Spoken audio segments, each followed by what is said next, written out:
Hi, it's Richie from Sleep Haven, currently at MacFlex in Nether Hayford, and I'm with Bruce McCullum, who's the Managing Director of MacFlex. We got a call from Bruce yesterday, Sunday, after they discovered a leak in their offices. So, Bruce, what was it like when you walked in? Horrible. Terrible flood, burst pipe, ceiling all in, 1.5 inches of water throughout, completely flooded. Sunday afternoon, 3 o'clock, phone Rich, came out, sorted it. Couldn't ask for a better job. And look, the carpet's never been so clean, let alone dry.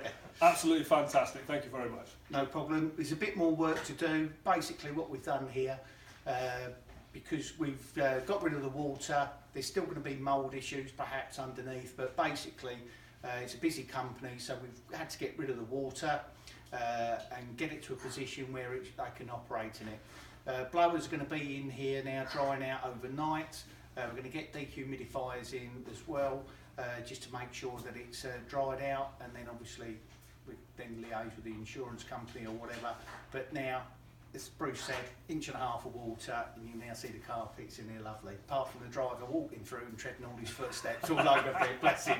So anyway, if we can help, if you've got any flooding or anything, just give us a call at Sleep Haven on 01327 342 594. Thanks very much, and cheers, Bruce. Thank you very much. Nice one. Cheers. Thank you.